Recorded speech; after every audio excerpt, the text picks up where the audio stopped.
What is going on, everybody? Welcome back to Red Seat Radio. My name is Corbin. I feel like we're talking about the Red Sox pitching staff like every video this offseason. Obviously, that hasn't been the case, but we've talked about them a lot, and it makes sense, right? The two main storylines of this Red Sox offseason seem to be the Xander and Rafi situations that have been really brewing for the last year, and how are the Red Sox going to improve their 2023 pitching rotation slash staff slash really everything, because the pitching staff for the 2022 Red Sox was, we'll say, less than ideal. Well, we got some new information. Over this weekend, an article from Alex Spear of the Boston Globe came out where he talked about a couple of targets that the Red Sox could be looking at this off season. And spoiler alert, it is not the top tier free agents that we had previously talked about. In today's video, we're going to be talking about who those players are, why they may make sense for this Red Sox team, and how the Red Sox may be approaching their pitching situation this off season. But before we get into that, do me a favor, make sure you guys have hit that subscribe button if you haven't already. If you're new here, we talk Red Sox content almost every single day. Also, make sure you guys have hit the like button on this video as well. It helps these videos out a ton, and it would mean a lot to me. Thank you all very much for clicking on this one.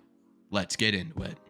So like I said, there are two players that the Red Sox are rumored to be targeting according to Alex Spear's article. And if you haven't read the article yet, these may come as a surprise to you. The two players that the Red Sox have been rumored to be targeting this offseason are Andrew Heaney and Corey Kluber. Now, you guys might remember Andrew Heaney from the New York Yankees. He was absolutely terrible there with an ERA over 7, almost close to 8, but he went to the Dodgers this season and really had a breakout year. He finished 2022 with a 3.10 ERA, a 1.36 ERA plus, and a 3.75 FIP. All of those numbers are the best of his career, except for the FIP, which is second, but hey, close enough, right? All in all, a career year for Andrew Heaney, but there are some concerns that come with Andrew Heaney. The biggest being his consistency. Yes, he had a fantastic year this year, but over his career, he's been a little bit more towards the mediocre side of pitching. Obviously, there was that bad season in New York, but in total throughout his career, Andrew Heaney has a 4.56 ERA with a 93 ERA plus and a 4.38 FIP. Just looking at his ERA plus, he's sitting right around 7% less productive than the average pitcher in baseball, which isn't terrible if you're looking for a 4 or 5 slot arm, but it certainly is not ace caliber pitching. However, the Los Angeles Dodgers are a machine. They bring pitchers in and somehow unlock something out of them, and they usually do pretty well over there in LA. I don't know if they fixed a mechanic that was wrong with Heaney. I don't know if they fixed grips that he was gripping the ball wrong, or maybe he was tipping pitches. I don't know what it is. Either way, the Los Angeles Dodgers seem to work magic on pitchers in baseball, and maybe they did that with Andrew Heaney, and he comes out of LA and he truly shines now that he's figured out how to legitimately be an effective pitcher in baseball. But that's a lot of question marks, right? As for Corey Kluber, you guys probably know Corey Kluber if you've been following baseball for a long time. Kluber's been around for a while. Most recently, he has been with the Tampa Bay Rays, where in 2022 he had a 4.34 ERA with an 84 ERA plus, much lower than league average by about 16 points, or 16% less productive than the average pitcher in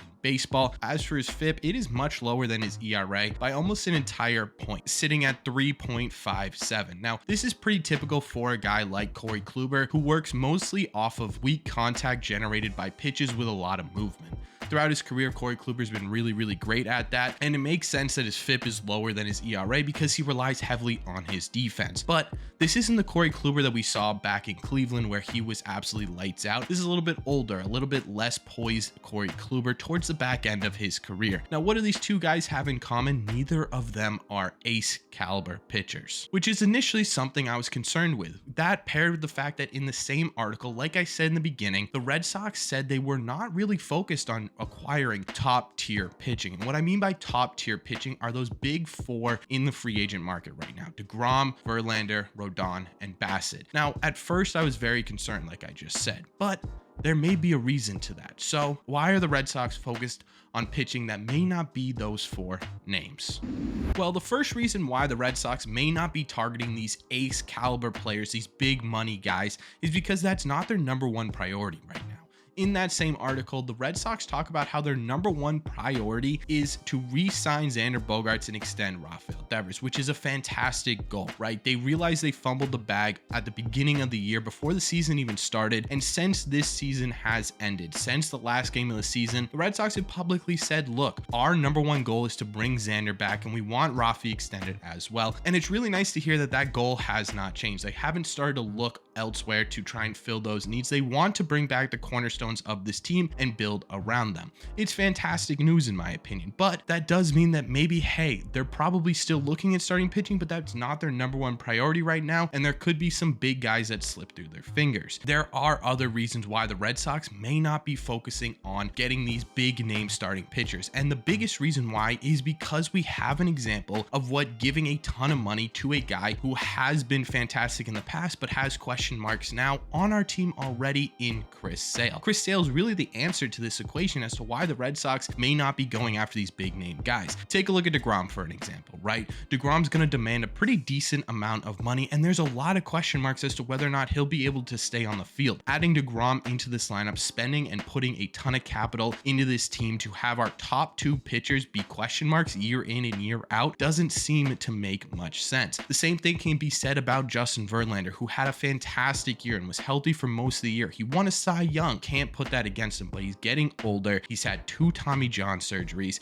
He's demanding a salary close, if not over $40 million a year. That's a lot of money to sink into a guy who's getting older towards the back end of his career. Regardless of how well he does perform, there are going to be injury concerns as well. Now, Rodon and Bassett may be a little bit of a different case, but at the same time too, Rodon notoriously has question marks surrounding his health. That's the reason he took the deal in San Francisco and decided to opt out once he had a healthy year, because he was trying to prove that he could stay healthy. Now, he did that this year, but again, putting that type of money into a starting pitcher, regardless of how great he could be, raises a ton of question marks. Bassett's really the only one on this list that, in my opinion, doesn't fall into the category of, hey, if we spend a lot of money on this guy, there's a risk that he does not stay on the field the entire year, and your value and your money, the opportunities to bring other pieces onto this team are gone. So in my opinion, the 3 biggest names this offseason in terms of starting pitching, Jacob deGrom, Justin Verlander, and Rodon, are just too much of an investment and too much of a risk as well. In my mind, the Red Sox are kind of thinking the same thing. Now, the other reason too that the Red Sox may not be focused on these big name guys is because of qualifying offers. The Red Sox were over the luxury tax this year, which means they're going to have to shell out a pretty decent amount of money and picks if they were to sign a guy with qualifying offers, which may not help the team in the long run. What they seem to be doing instead, with James Paxton opting in, with them publicly saying that they are going to have Whitlock in the starting rotation and Stretch Houck to be a starter as well. Whether or not he'll actually end up as a starter, he probably won't, right? The fact that they are going after guys like Heaney, like Kluber, who are question marks in their own right, but they're not as big as a monetary investment, while still having the upside of a Rodon, of a Bassett. Obviously, Verlander and deGrom are in completely different stratospheres, but still having a guy who does have the upside of a Rodon and Bassett costing you much less, and if it doesn't work out, that's fine, because you now have 6-7 rotation pieces on your team that can fill in at any point. The biggest problem we saw with the Red Sox this year was injuries. Now, maybe you guys don't want to use that as an excuse, and that's perfectly fine, but it was a factor as to why the Red Sox struggled this year, especially on the starting pitching side. If the Red Sox truly want to have a rotation that can sustain the entire year, it needs to be deep, and in my opinion, that's the direction the Red Sox seem to be going in. Load up on arms, have a rotation of just the best 5, maybe 6, maybe even 7 at that time, and if someone were to go down, they have someone waiting in line to pick up the slack. To me, that makes a lot of sense, especially after the year 2020 was. Now, do I think Andrew Heaney and Corey Kluber are the best fits for the Boston Red Sox? I don't. I think there are huge question marks surrounding both of them, and signing either of them or both of them is adding a lot of question marks to this rotation. But if you couple a signing of one of them with bringing back Nate, bringing back Waka, signing Senga, right? Now you're getting a more true, surefire arm that you can plug in that 2-3 spot, and you've got all of these arms to back them up. To me, that makes sense. My only problem with this plan is that you have to execute it perfectly. If you lose out on an ace caliber arm and you go into 2023 having lost Xander, not being able to figure figure out with Devers, and sort of scrap heaping together the team because you dropped the ball on any of those is a problem. You definitely need to focus on your bullpen as well, especially if you're not going to drop money on the rotation. The bullpen's going to be more and more important throughout the season, especially with these older arms. The bullpen needs to be a priority as well, and it's a really tricky game to play. If any of those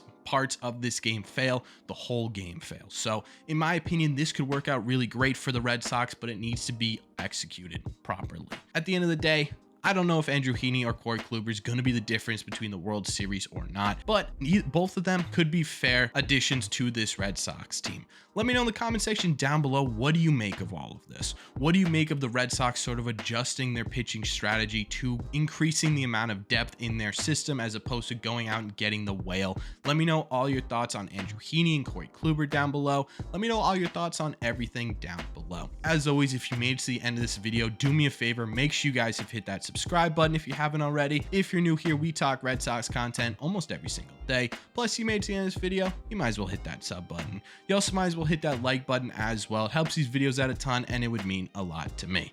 Thank you all very much for clicking on this one, and I will see you in the red seat.